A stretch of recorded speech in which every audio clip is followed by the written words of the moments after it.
Hello and welcome to the 2020 American Bar Association Criminal Justice Section Awards Luncheon. This is actually one of my favorite parts of the Fall Institute because it's a place where we get a chance to honor and celebrate some amazing colleagues who are making a difference in improving the criminal legal system. So on today, I hope you sit back and you enjoy as we celebrate our awardees today. To get us started today, I have the distinct pleasure of introducing our keynote speaker, U.S. Senator Cory Booker from the state of New Jersey. When I thought about the person to invite today to discuss with us where we are in this country around criminal justice reform, Senator Cory Booker immediately came to mind. He has been a leading advocate for criminal justice reform in the U.S. Senate, and this year he introduced groundbreaking legislation, which is the first of its kind to actually advance reforms of the American prison system. So I could not think of anyone who is more appropriate to come to us today to talk about the future of the criminal legal system other than Senator Cory Booker. So without further delay, I would like to introduce to our virtual stage the amazing U.S. Senator Cory Booker. Hi, it's Senator Cory Booker. I want to thank you all for inviting me to share a few words with you, and I want to celebrate that you all understand even a pandemic, gatherings like this are so urgent because all of us have to continue an affirmation and a commitment to bend the arc of the moral universe more towards justice. I want to thank April Frazier Camara for her leadership in this section. It is so important. Issues of criminal justice. It is in many ways been one of the principal themes of my entire professional life, is dealing with a very broken criminal justice system. In 1969, my family, I was just a baby, just recently born, had to get the intervention of activists to move into the town I grew up with. In fact, they got a white couple to pose as my parents because my parents kept getting turned away from houses. And eventually on the closing, when my father showed up and a volunteer lawyer, that lawyer was attacked and my dad had a dog sicked on him, and it was a lot of chaos. But eventually, because of the activism of others, black and white, Christian, Jewish, this amazing group of people determined to bend that arc, I grew up in this incredibly nurturing town. My dad used to laugh and always say, boy, don't walk around this house like you hit a triple. You were born on third base. In fact, he seemed never to be impressed. A guy who grew up in Jim Crow South in poverty to a single mom. He was never impressed with his sons that had so much privilege. And in fact, he used to tease me all the time when I went to Stanford, Oxford, Yale. He's like, boy, you got more degrees in the month of July, but you ain't hot. Life ain't about the degrees you get. It's about the service you give. And so when it comes to our justice system, as a young man growing up in a predominantly white community, as a black man, black boy, I definitely noticed quickly from the admonitions of my parents that the world would treat me differently because of the color of my skin. That was reinforced by being accused of stealing things or followed in malls, and eventually when I started driving, to disproportionately challenging encounters with police. But I have to tell you, when I left law school and moved into the community I've now lived in for over 20 years, here in the Central Ward of Newark, a neighborhood where we don't confuse wealth with worth. In this neighborhood where you see people working longer hours than my parents, but still living at or below the poverty line, people who do everything right, but still see the jagged shards of a broken criminal justice system deeply scar the fabric of our community. I was a young 20-something when I started in politics, campaigning for city council person to represent the Central Ward where I live now. The median income in this community is about $14,000 per household, according to the 2010 census. And when I would knock on doors, I remember just the constant drumbeat of families, whether it was a mother or a spouse, talking to me about the criminal justice system and how it visited upon their families, and especially the men in their families. I heard stories of people who did things and were arrested for things that I saw people do regularly in college, because we know in America there is no difference between blacks and whites and Latinos for using drugs or even dealing drugs, but African Americans are 3 or 4 times higher, have higher rates of incarceration or arrests or convictions for those things than whites do. Latinos more than twice the rate. And so here I was as a young man, and on my way to my first elected office as a city council person, and seeing the devastating impact when that criminal justice system is targeting low-income people and targeting black and brown people. Stunningly, I would realize that the folks who were coming to me for help as a city council person had their lives upended, their economic hope so constrained. We know, according to the American Bar Association, that there are 40,000 collateral consequences for somebody who has a criminal conviction for doing things that 2 of the last 3 presidents admitted to doing. And if you think marijuana use, and 2 of the last 3 presidents, I think, used more severe drugs than that in terms of their illegality. But if you look at just marijuana possession arrests, there were more marijuana possession arrests in 2017 than all violent crimes combined. And that arrest, that having to check a box on an application, that having to confess that when you're applying for a business license or getting a loan from the bank, here in my community, we see how those disproportionate arrests and convictions so devastate a community economically. And already in communities like mine, where people are far more exposed to environmental toxins, asthma rates higher multiple times, lead poisoning at epidemic proportions around the time I was starting in politics, toxic waste sites, which we now know from longitudinal data give people such a dramatically higher rates of autism or of birth defects, schools that are underfunded and relative to other folks. All of the challenges in our communities are just completely compounded by a criminal justice system that has such devastating impact on families, taking fathers and parents away from children, undermining people's ability to fight for their American dream. Now, I can go on, but you all know that this reality, but in a time of a pandemic, this is even worsened. We now know that in our nation, we have had about 173,000 people who are serving in prison. Remember, because of the war on drugs, which is a war on people, we have more disproportionate African Americans, Latinos, people of color, low-income people serving. That those 173,000 people who contracted the COVID virus in prison and jail, we've seen amongst them 1,300 people dead. We have to begin to act with more bold determination to deal with the savage impacts of this savagely broken system, especially within a pandemic. I'm proud that Kamala Harris and I introduced the Emergency Community Supervision Act and did more as we were senators trying to find ways to get folks out of prison who do not belong there, who can be released on a compassionate release program and more. I've worked with Senator Harris on a policing bill that, with our partners in the House, actually got passed by the House of Representatives to try to make our policing more accountable and more transparent and create standards that reflect our community standards for conduct. I've worked with an incredible coalition of people to pass our first federal legislation that actually began to unwind the war on drugs, called the First Step Act, fighting to the very last minute to get things in it like banning juvenile solitary confinement on the federal level, which other nations call torture. The collection of our works on the federal level is just the beginning. It is just a first step. So much more has to be done. And in doing that, we have to build and widen our coalition of people who understand that we still live in a nation, like I see around me every single day, that is enforcing a caste system, that is enforcing a new Jim Crow, as some authors have so eloquently written.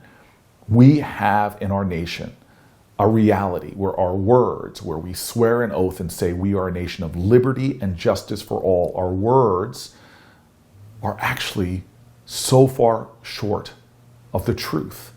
And if we swear that oath, we must commit ourselves to continuing the work of reforming a savagely broken system. And that means everything from policing to what happens with sentencing, to what happens inside of our prisons, to what happens amongst release. We have a lot of work to do throughout the entire system. I know I speak to people who are committed to that fight, but the level of urgency every day that we waste is a day that literally, as we see from the COVID death rates in our prison, could mean life or death for people. I want to finish by letting you know that I love where I live. I love the work I get to do. And I'm reminded by champions all around me, some of the greatest heroes of my life. I always say I got my BA from Stanford, but my PhD in the streets of Newark, because I see folk who have seen the darkest corners of our country, who've had the wretchedness of our broken systems visit upon their lives, but they have not lost their faith or their fight or their fealty to this nation. I am inspired every day by folks who've taught me that hope is the active conviction that despair will never have the last word. We must be agents of hope. And you all today, I want you to know, by your determination, by your commitment to making our nation live up to its values, you are those agents of hope. And the work that we do, I believe, can make the hope of our nation real for everyone. May we continue to fight for our nation.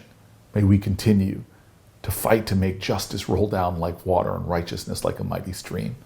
May we continue to fight to not just make this a more perfect union, but to believe boldly that this can be, for all Americans, the promised land. Thank you. Thank you so much, Senator Booker, for your inspiring and amazing remarks to get us started today for our award ceremony. We truly appreciate you taking time out of your busy schedule to join us today. Again, we would like to say on behalf of the American Bar Association, thank you. So let's get started with our first award. Our first award is the Charles R. English Award. This award is awarded to judges, prosecutors, defense attorneys, academics, and other attorneys who are members of the American Bar Association Criminal Justice Section and who has made a distinguished contribution to the field of criminal justice. Anthony Musto will introduce our 2020 Charles R. English awardee.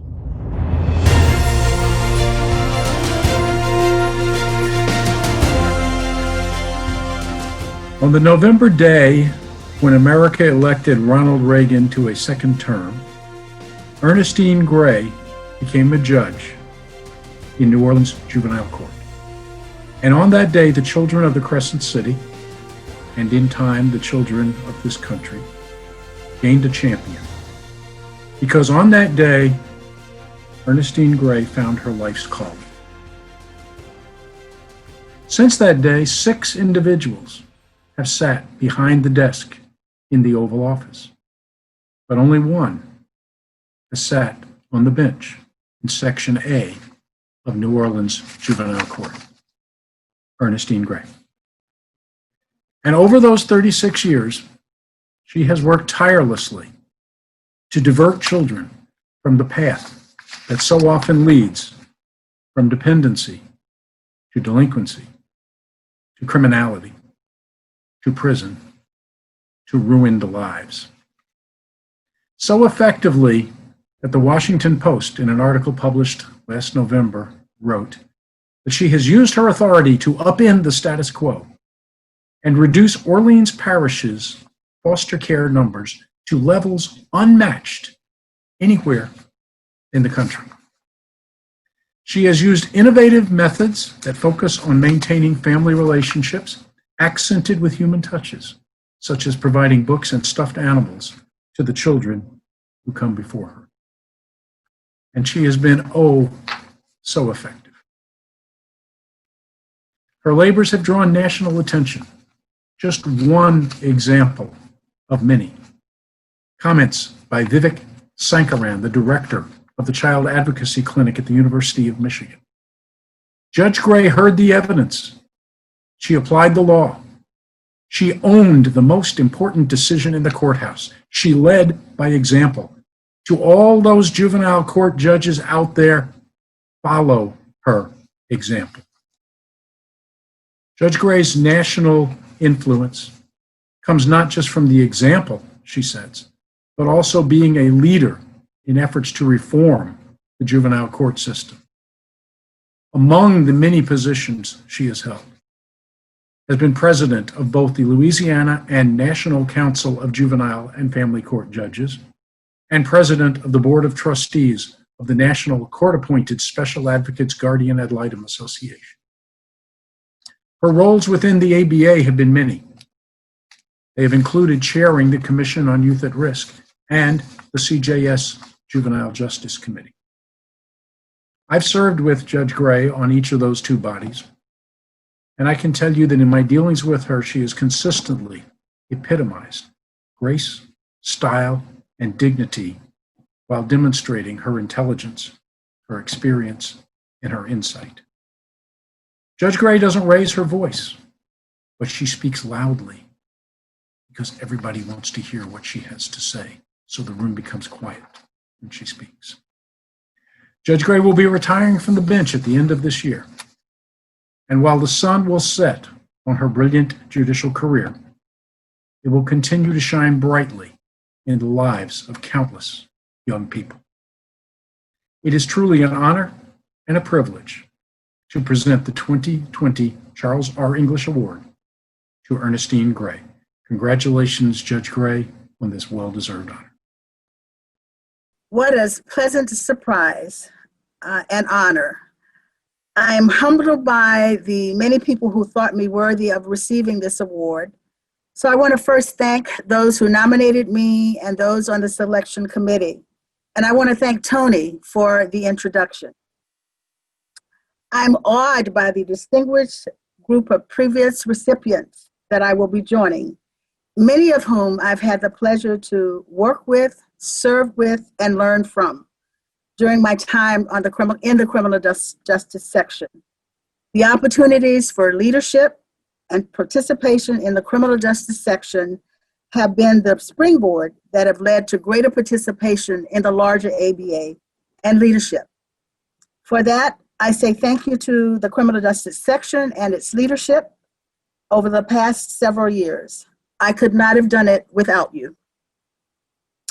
Back in the mid-60s, when I was thinking about what I wanted to be when I grew up, somehow I landed on this idea that I wanted to be a lawyer.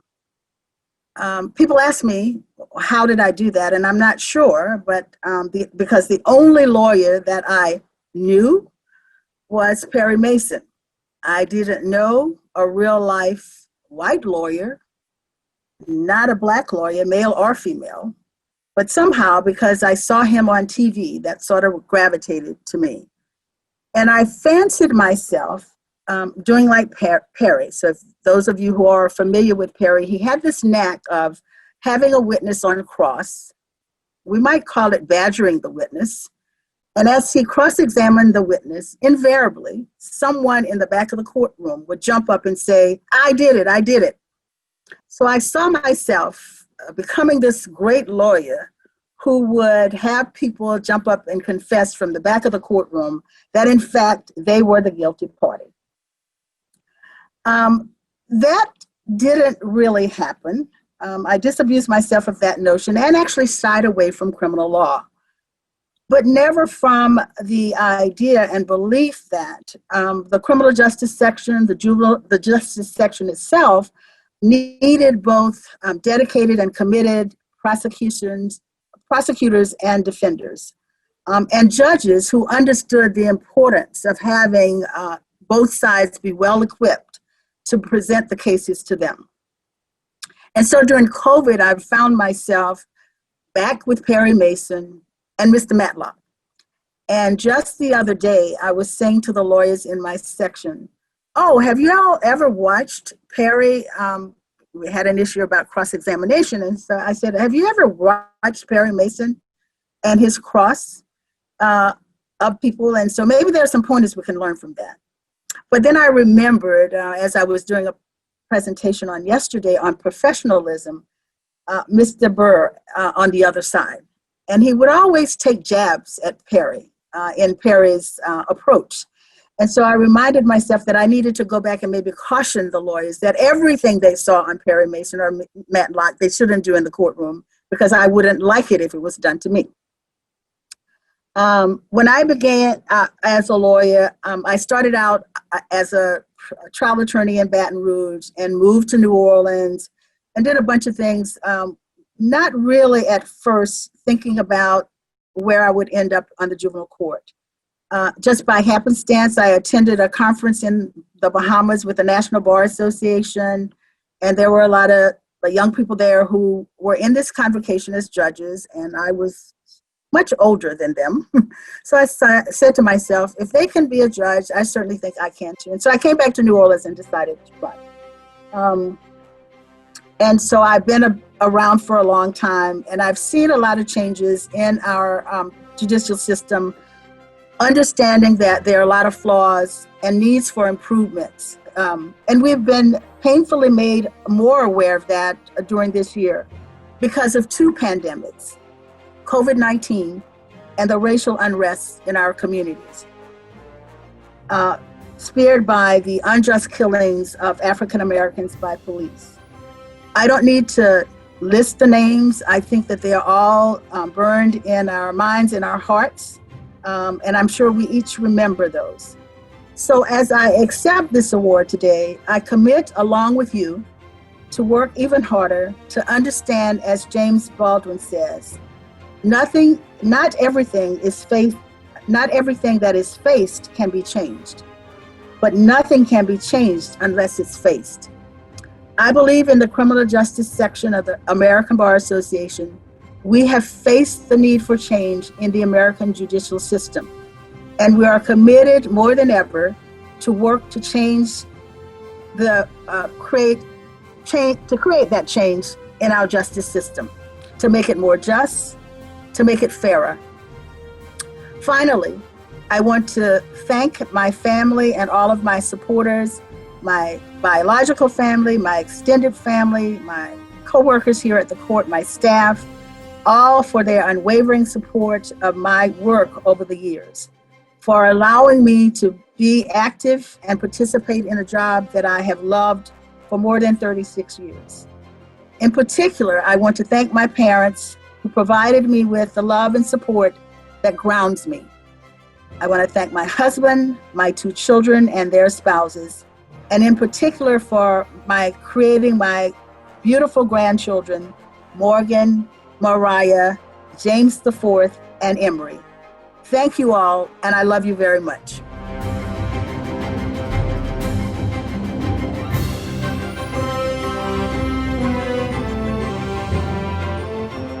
Our next award is the Livingston Hall Juvenile Justice Award. This award is given to active members of the American Bar Association Criminal Justice Section who has dedicated a significant portion of their career and legal practice in serving youth and children and making a positive contribution to advancing justice within the juvenile legal system. David Shapiro will now introduce our 2020 Livingston Hall Juvenile Justice Award recipient.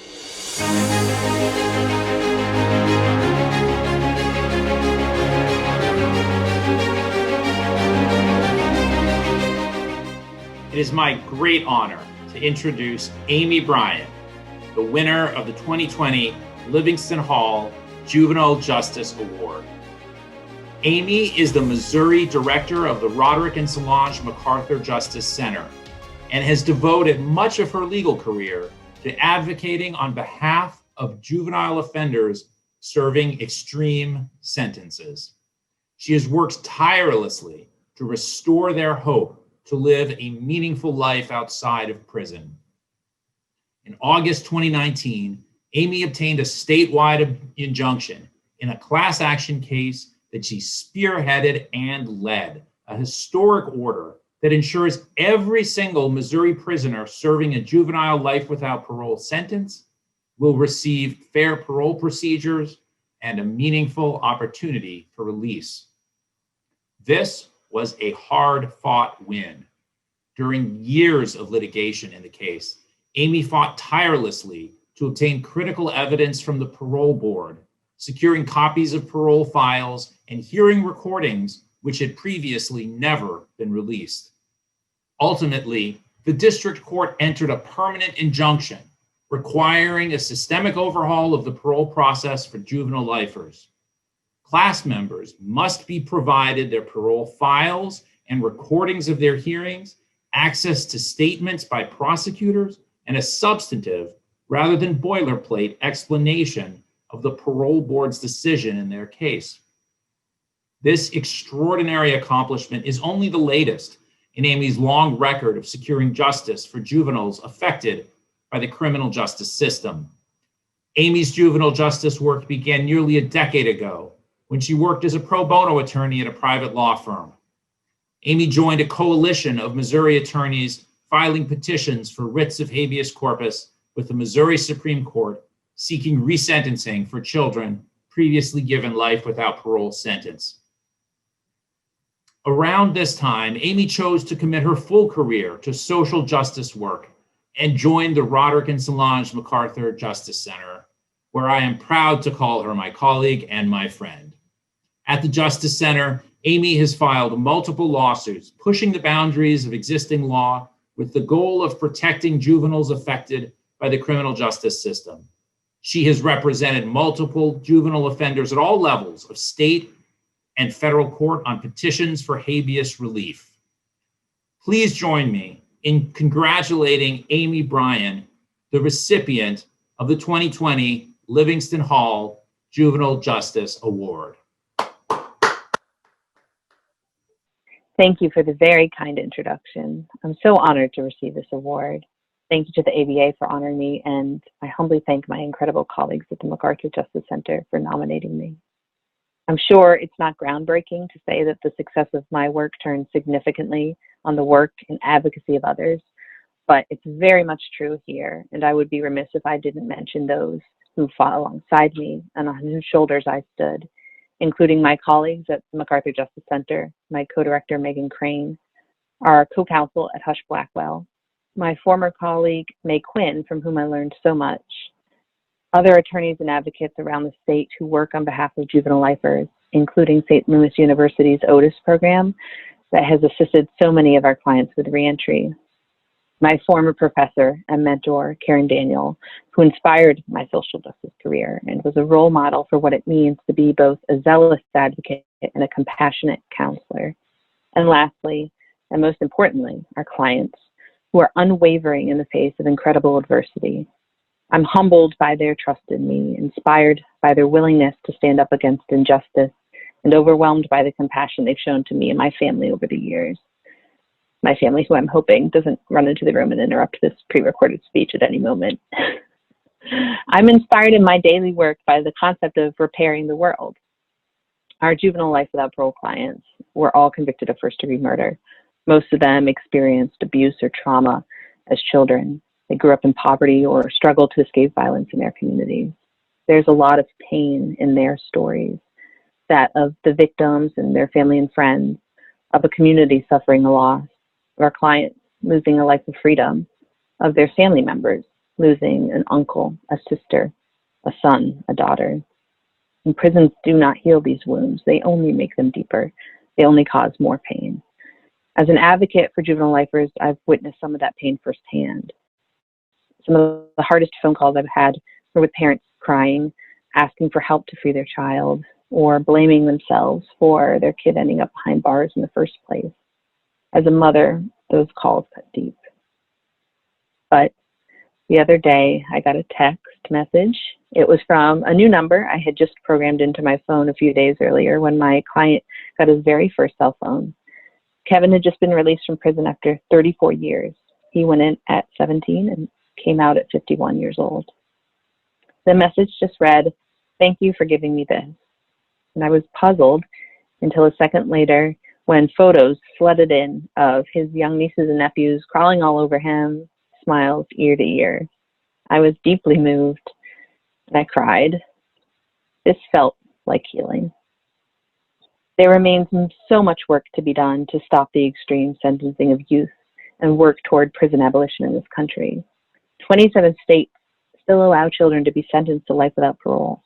And many remain behind bars serving de facto life without parole sentences, like Bobby Bostic in Missouri, who was sentenced to 241 years in prison for robbery and kidnapping.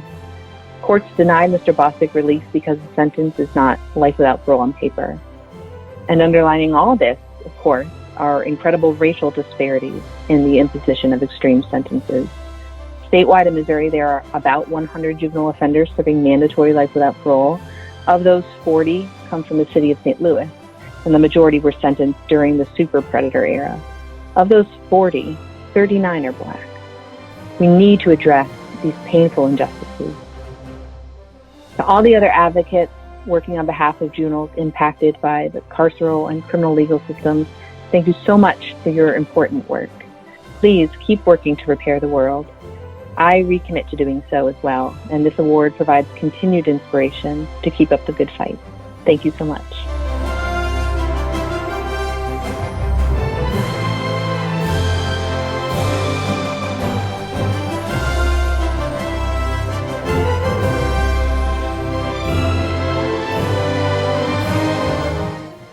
The Norm Maleng Minister of Justice Award is up next. This is an award that is bestowed to a prosecutor who embodies the principles of the ABA standards of criminal justice prosecution function. And particularly, it is focused on the duty of a prosecutor to seek justice and not merely convict. It is my pleasure to introduce Stephen Salzberg, who will introduce our 2020 Norm Maleng Minister of Justice Award recipient.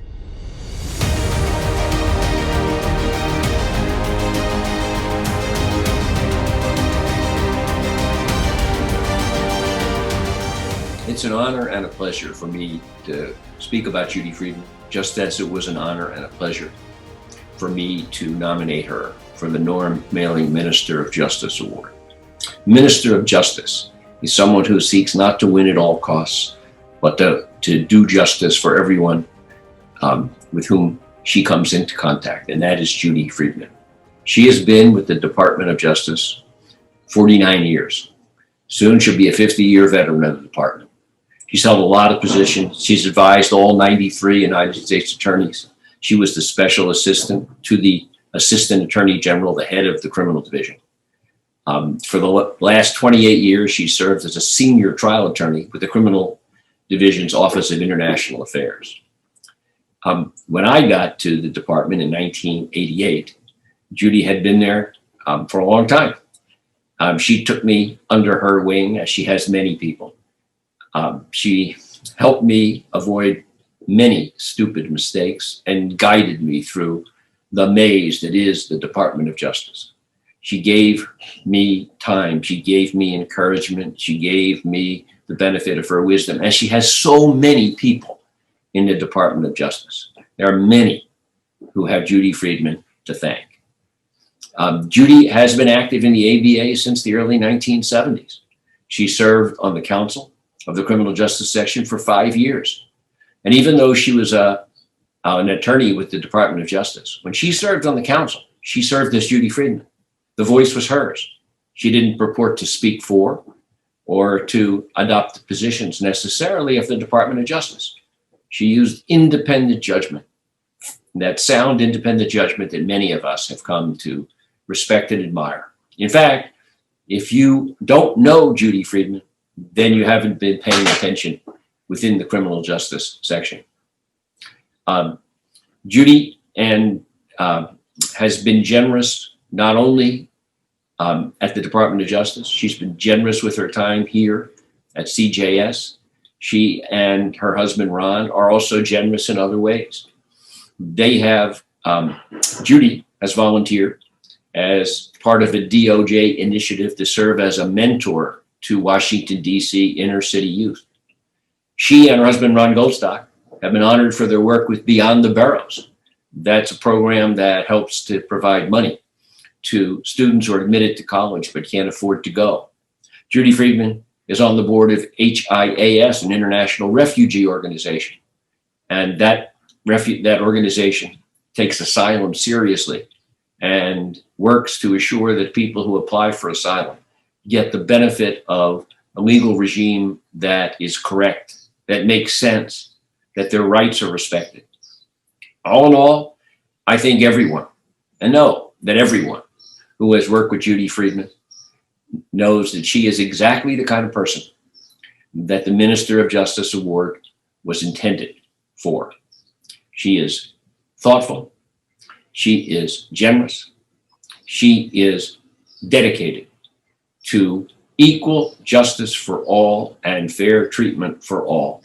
There have been many fine awardees of the Norm Maleng Minister of Justice Award. None of them is finer than Judy Friedman. Thank you, Steve. I'm so honored to receive this award, which was named after Norm Maleng, a former chair of this section whom I knew, and the King County prosecutor for nearly 30 years. He was one of the early recipients of the Minister of Justice Award. Norm embodied the principles of the ABA standards for the prosecution function, which recognized the duty of the prosecutor to seek justice and not merely convict. I'm also humbled and so happy to be accepting the award alongside Neal Sonnett, whom I've known since childhood, as he and my brother went to law school together in Miami. And as you know, Neal is receiving the Albert Krieger Champion of Liberty Award. Albert was my hero in this section, and Neal embodies everything that Albert stood for throughout his career. Congratulations, Neal. In the few moments I have, I'd like to tell you a little bit about why this particular award means so much to me. As Steve suggested, I've been employed by the Department of Justice for nearly 50 years in a variety of capacities. You should know that it was a natural place for me to land when I reached adulthood. My dad, Milton Friedman, integrated the municipal courts of the city of Miami when he was a judge there. And he fought for civil rights and human rights in the 50s and 60s through leadership in the Anti-Defamation League, where he fought anti-Semitism and racism and promoted the ADL's current motto, which is fighting hate for good. When I first joined DOJ, I had a graduate degree in criminal justice administration. But what was clear to me was that that really, especially being a woman, was not going to get me very far in the department. They didn't seem to recognize competence in your field as being so significant. You had to become a lawyer, so I did. And it was one of the best decisions I ever made. And one of the things that helped me to be the best public servant, ultimately, was my involvement in the ABA criminal justice section. With my whole career at DOJ, I could have become extremely short-sighted and narrow-minded. But this section opened my eyes to other points of view. And basically, if you have people like Albert Krieger and Neal Sonnett and Janet Levine and April Frazier giving their perspectives from the defense point of view, and academics like Steve Salzberg and even Robin Goldstock, and jurists like Bernice Donald telling you what they think, you can't help yourself. You have to gain and broaden your view of what it means to be part of the criminal justice system. So you have to think outside your own proverbial box. As I told one young couple many years ago from North Carolina when they asked, why is it that people from New York seem to be so liberal? And I explained that when your neighbors and coworkers are different from you, different colors, different points of view, coming from different countries around the world, you're somewhat forced to walk in their shoes.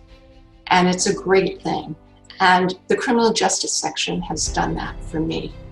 So I thank you all very much for allowing me that opportunity. And as a final note, I want to say that some people are baffled by the fact that I've been here for 5 decades in the Department of Justice, which is a third of the time that the department has been in existence. This is its 150th anniversary. I started under John Mitchell. They ask, why am I still there? Maybe they don't agree with the leadership at the top, with the political party. But I remind them that unlike other prosecutors around the world who are part of a national prosecution service, we are the Department of Justice. And we prosecute on behalf of justice and on behalf of the people of this country. So, regardless of who's at the top, I'm very proud to be a public servant. I'm proud to be part of a department that really believes in justice. And I accept this award on behalf of my fellow career civil servants who remain steadfast in their beliefs. And thank you, ABA and Criminal Justice Section, for this very wonderful award.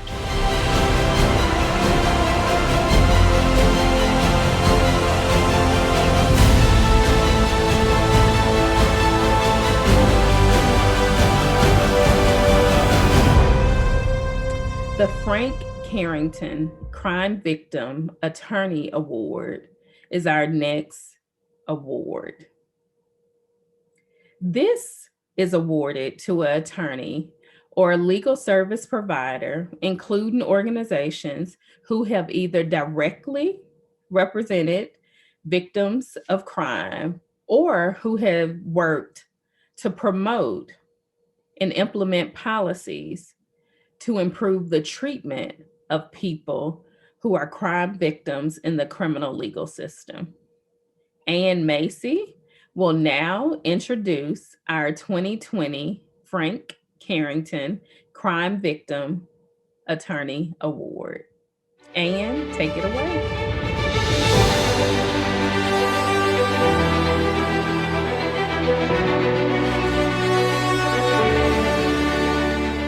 Hi, my name is Ann Raeder-Taslitz, and it is my honor to serve as the chair of the Victims Committee this year, and to introduce Meg Garvin, the attorney who has won the Frank F. Carrington Award. The Frank F. Carrington Award recognizes an attorney who has directly represented specific victims in criminal trials or who has worked to promote or implement policies to improve the treatment of crime victims in the criminal justice system. Meg Garvin, who won the Carrington Award this year, is similarly distinguished as Mr. Frank Carrington and likely will have a Victims' Rights Award named after her one day. Meg began her career in 1999 clerking for the U.S. 8th Circuit Court of Appeals.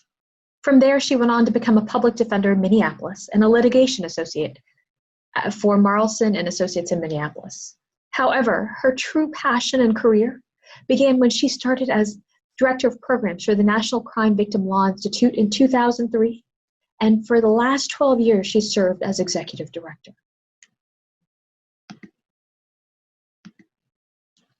She is if not the leading expert on victims' rights in the U.S.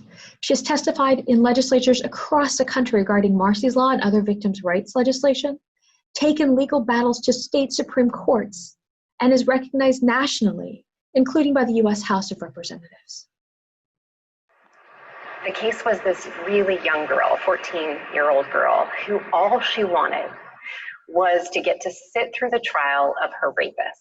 She just wanted to be in the courtroom and to hear and see justice, and yet everyone in the system, the prosecutor, the defense attorney, and even the judge were saying to her, you don't have the right to be in the courtroom, and more importantly, you don't even have the right to ask to be in the courtroom. It took us almost 2 years fighting for her, but we finally got the New Mexico Supreme Court to say, yeah, she has a right and she gets to exercise it however she wants.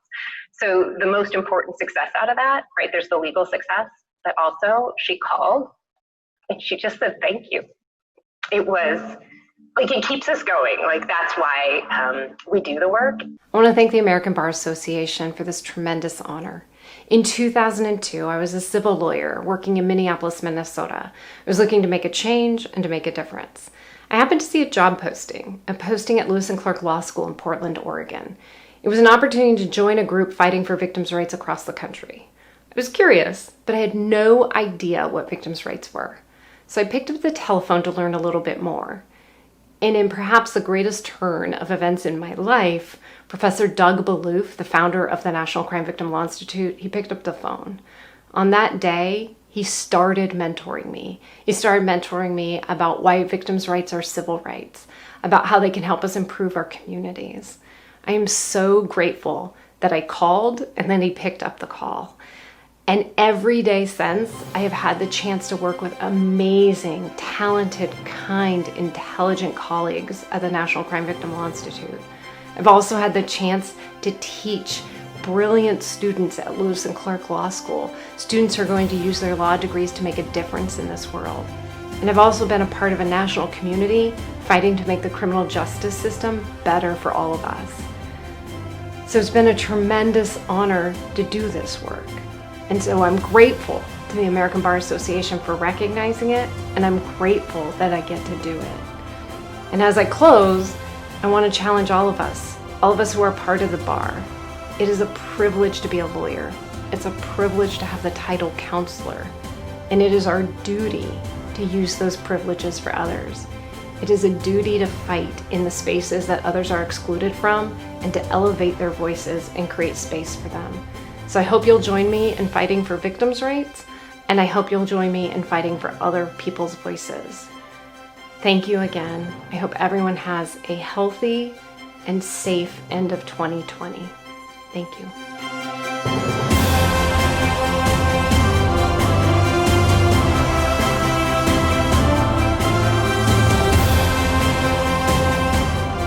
Our next award is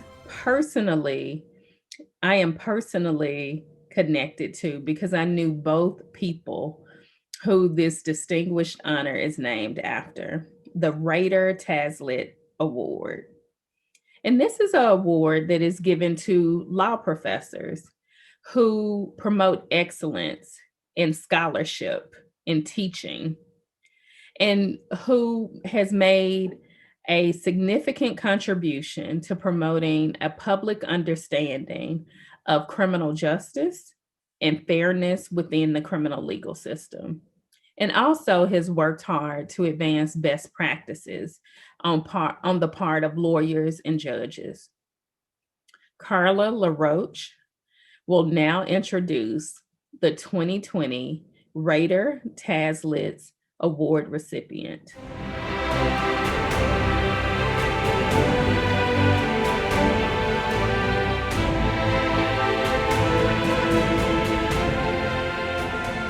Hello, I am Carla LaRoche, clinical professor at Florida State University College of Law. It is my honor to introduce Professor Maryam Ahranjani, the 2020 Raeder-Taslitz Award recipient. Professor Ahranjani is an associate professor of law and a Donald L. and Mabel F. Dickinson professor at the University of New Mexico School of Law. In that capacity, Professor Ahranjani teaches and has taught criminal law, criminal procedure 1, criminal sentencing, and constitutional rights. Her scholarly accomplishments focus on access to justice, diversity of the criminal justice profession, and opportunity for all. I've gotten to know Professor Ahranjani through the ABA Criminal Justice Section Women in Criminal Justice Task Force, where she serves as the reporter. Professor Ahranjani is an excellent educator, mentor, and friend. She cannot help but inspire those around her. As Task Force members and judges Donald, Langford Morris, and Pickering stated, not only has she given us her time, but also she's given us her valuable viewpoints, guidance, and scholarly advice. The amount of time she's given this task force cannot be measured, and she's deemed an integral and highly valued member of the task force by each committee member. At the heart of her work is the goal to support her students.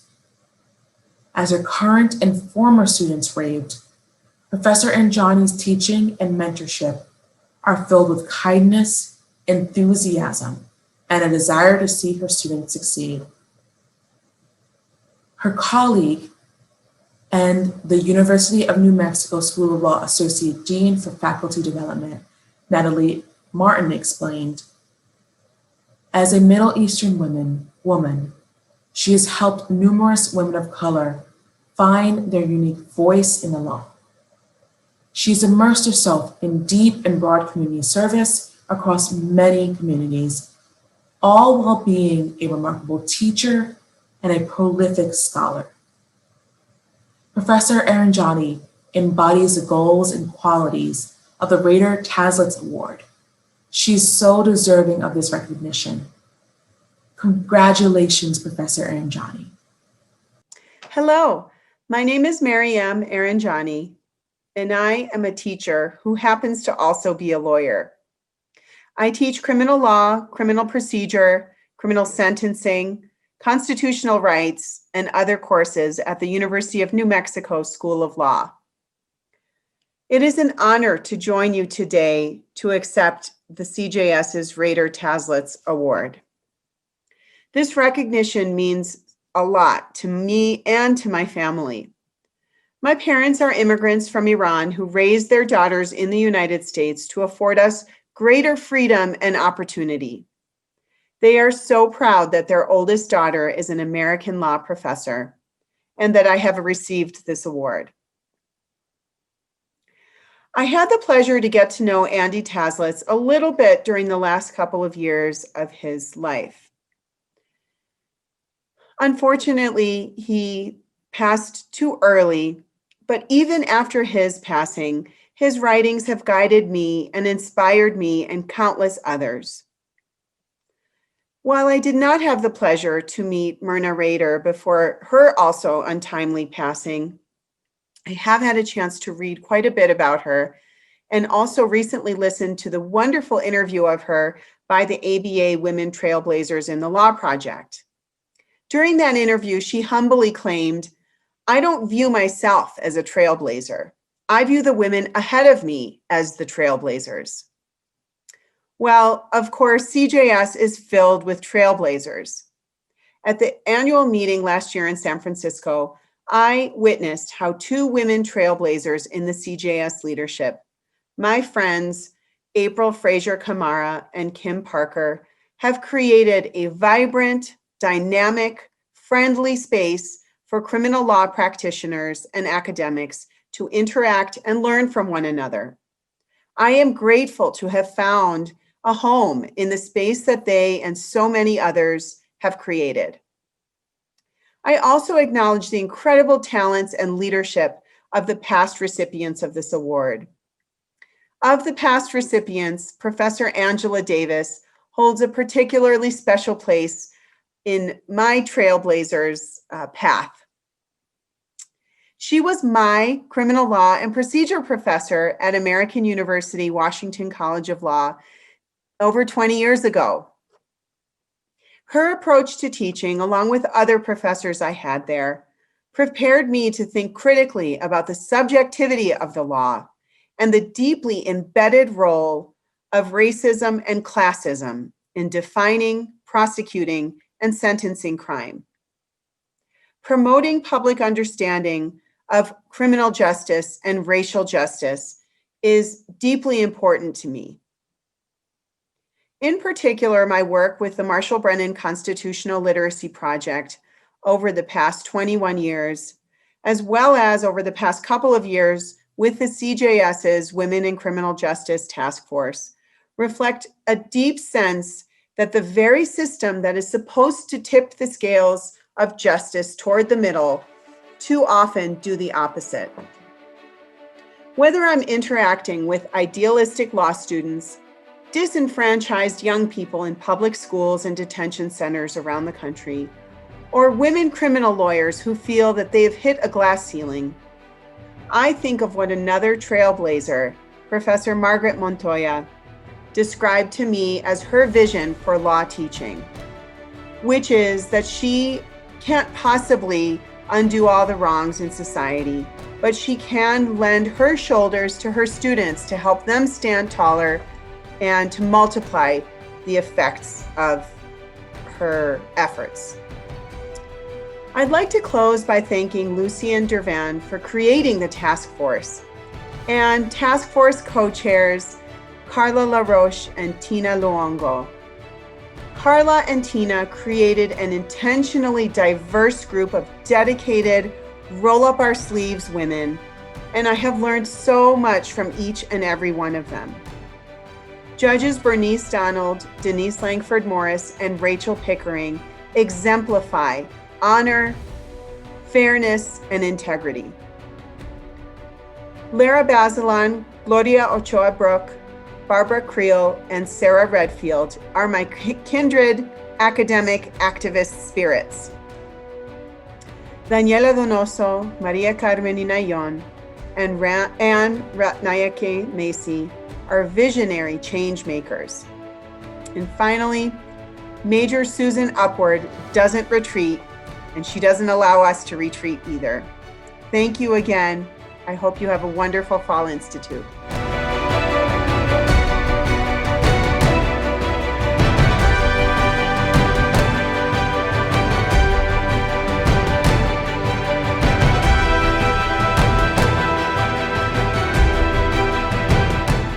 Our next award was actually established this year in 2020 to honor the contributions and the legacy of Albert Krieger. Albert Krieger is a former chair of the ABA Criminal Justice Section, and I had the personal privilege of getting to know him as a young attorney.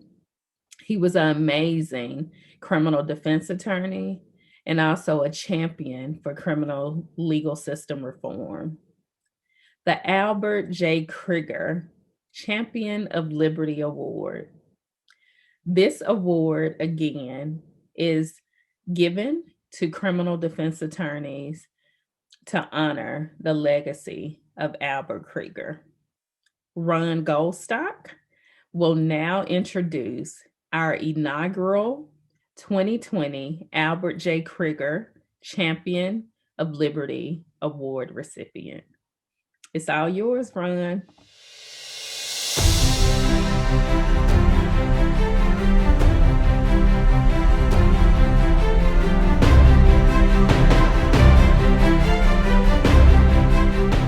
If explaining the professional preeminence of Albert Krieger to a group of attorneys who practice in the criminal area is, by definition, superfluous, introducing Neal Sonnett to the criminal justice section and telling them something they do not already know about him is essentially a fool's errand.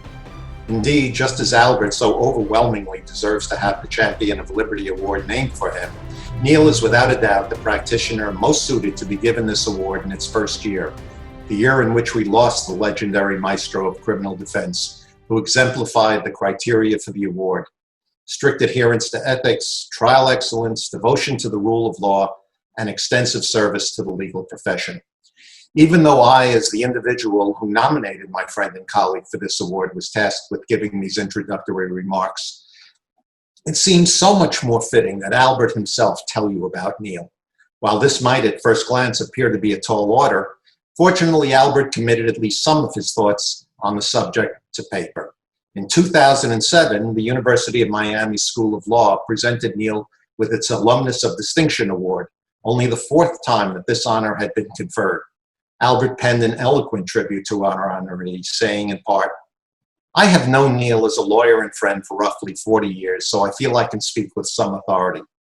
Each honor that Neal has received understates his value to the profession, the way in which he discharges his responsibilities, and they are merely reference points in a life that challenges the fullness of each day as a working lawyer, is demonstrative of how Neal has continuously served the people through his efforts to make our system of law more considerate and caring. Aside from using it to become one of the single best cross-examiners I've ever witnessed, his voice has been that of strength and sensitivity. Thus, he has been inspirational and instructive to the bar and the citizenry, living and acting out his pledge to serve and to protect the delicate and fragile structure of our liberty. Wow. Neal began his legal career in 1967 as an assistant United States attorney for the Southern District of Florida, becoming chief of its criminal division and being honored as the Federal Employee of the Year. Within 2 months of beginning his private practice, Neal assumed pro bono representation of the first boatload of Haitian refugees, ultimately creating the Dade County Bar Association's Haitian Refugee Volunteer Lawyer Task Force. I was allotted only 3 minutes for this introduction, and to list all of Neal's accomplishments and award would put me way, way past my limit. I would, however, like to mention just a couple. First, the Florida Bar Foundation Medal of Honor, the highest award given to a lawyer in the legal profession in Florida in recognition of his, quote, dedicated service in improving the administration of criminal justice and in protecting individual rights precious to our American constitutional form of government. And then, more recently, the special presidential citation from the ABA for his longstanding advocacy and represented the ABA on criminal justice, national security, and civil rights issues, for his public interest service and leadership in the ABA-affiliated organizations, and for his enduring service as a member of the ABA House of Delegates, in which he still serves, representing us. Indeed, Albert and Neal have often received many of the same awards, albeit in different years, including those from NACDL, the FACDL, the ABA, and the ACLU. I know that even speaking with my New York speed, I've probably reached the 3-minute mark, but if you would indulge me one more moment, I'd like to end this introduction with an incident that I witnessed years ago in the criminal justice section, when Neal and his friend were in competition for a particular position. When it became apparent to Neal that his winning the position, one that he had both very much earned and desired, would both distress his friend and likely result in the loss of that friendship, Neal withdrew his application.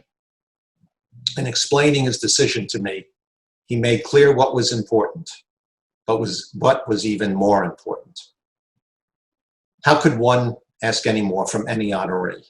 In Yiddish, which often serves as the best language to express an idea, he is a mensch, if ever there was one. I would like to thank the ABA for allowing me to know and befriend our honoree, Neal Sonnett. Ladies and gentlemen, I'm honored to be the first recipient of this award, which so deservedly honors the memory of my dear friend Albert Krieger. As most of you know, Albert passed away peacefully on May 14th at the age of 96. He was a truly remarkable lawyer, perhaps the finest courtroom lawyer I have ever known. He was also a very special man with unlimited intellectual ability, unimpeachable honesty and integrity, uncommon dedication, and an uncanny talent for persuasion both in and out of the courtroom. His hundreds, if not thousands, of CLE presentations and speeches across the country were legendary. Both young lawyers and experienced lawyers alike would leave with renewed vigor, purpose, and commitment, and few who heard him speak about his representation at Wounded Knee would leave without tears in their eyes. Indeed, of all of the legendary feats and cases, Albert was most proud of his pro bono representation of Native Americans in the famous Wounded Knee cases.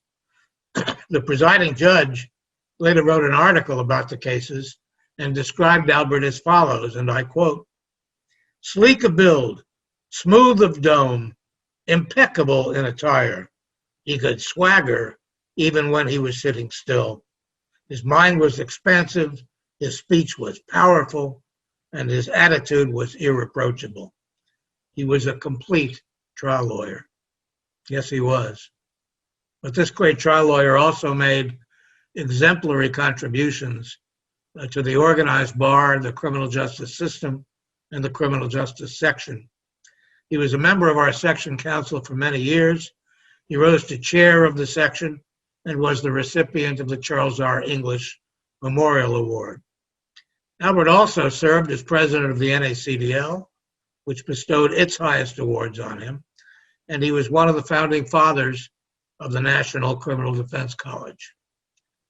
As the NACDL delegate to the ABA House of Delegates, he worked closely with Steve Salzberg and me to present to the House and pass through the House important criminal justice resolutions.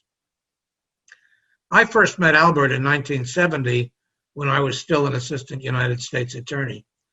We became fast friends, and I considered him to be a mentor and one of my closest friends over the next 50 years. We worked on cases together in Florida, in California, and in New York, and he was always a delight to travel with and to work with. I want to thank past Chair Ron Goldstock, a close friend who was also one of Albert's closest friends. Ron was the first to suggest that we establish an award in Albert Krieger's memory. And after it was approved by the section's executive committee, Ron graciously nominated me to be the first recipient, and he agreed to make the award presentation. I also want to thank CJS Chair April Frazier Camara and the other members of the executive committee for their decision to approve this award and to select me as the first recipient. And finally, I want to thank Kevin Scruggs and the outstanding staff of the section for all of the great work they do. They have truly made our section the most respected section in the ABA. The criminal justice section has been my ABA home for more than 35 years. I had the honor of serving as section chair way back in 1992 and have served as delegate along with Steve Salzberg since 1996. If I've been able to contribute in some small way to the improvement of our criminal justice system and our section, the real credit goes to all of the past and present leaders with whom I've had the privilege of working. But most important, I credit my wonderful wife, Pat, who has encouraged me in everything I've done for the past 41 years of our marriage. Ladies and gentlemen, to receive an award named for Albert J. Krieger, a close friend, a mentor, and a personal hero, is an honor I shall deeply cherish for the rest of my life. I cannot adequately express what it means to me and my gratitude for this very special award. Thank you all. Thank you very, very much.